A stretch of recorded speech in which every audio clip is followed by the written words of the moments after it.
Cold start to the week on this Monday, even by mid-March standards. We had a few flurries around, ice pellets earlier this morning. The biggest concern as we head into the midweek, of course, with the unseasonably mild air we have seen much of the winter, several trees and plants already blooming early, and we've got a hard freeze that will threaten that. Now, the growing season has not officially started, so no advisories out, but if you have any tender plants the next couple of mornings, you might want to keep an eye on that. Next rain chance, St. Patrick's Day, and of course, as timing would have it, another cold shot coming our way, it looks like, for the upcoming weekend. You see on our Max HD radar here, got a few scattered snow showers running right along the Kentucky-Ohio border here. Falmouth running through Mason County, Lewis County, down into Rowan County, right along I-64 there. This is on the south side of a spoke of energy that is rotating around that area of low pressure in the eastern part of the Great Lakes. Our Bluegrass Pace Care Sky HD camera network, pretty representative of what we have seen across the board through central and eastern Kentucky today.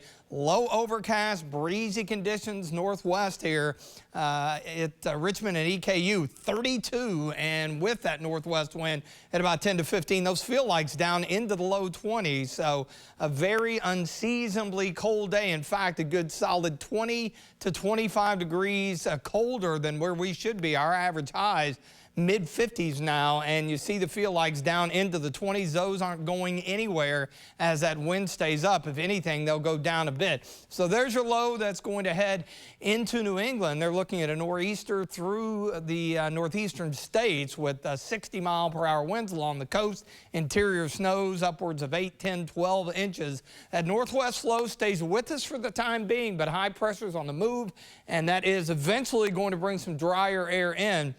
I still think a flurry or two can't be ruled out overnight into early tomorrow. We'll start out into the mid to upper 20s, so a few spots may catch that hard freeze.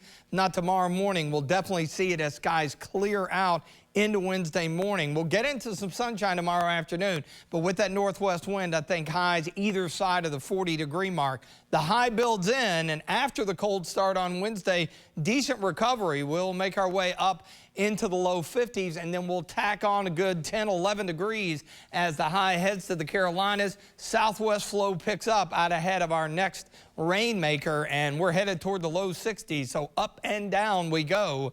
Speaking of the end of the week and St. Patrick's Day, a lot of green here with the precipitation forecast. Looks like a wet day. I think temperatures will drop off as we get into the afternoon with the passage of the front drying out, but it will be getting colder. So our roller coaster ride of temperatures, back and forth we go.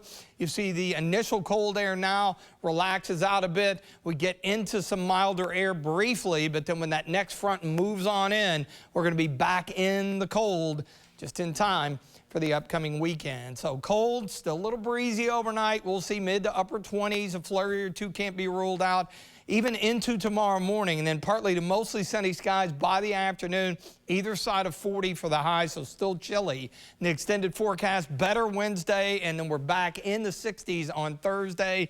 St. Patrick's Day, as mentioned, a little bit wet. Cold for the weekend, and yes, spring officially arrives 1 week from today at 5/24. We're still going to be below average then, with highs next Monday in the mid-40s.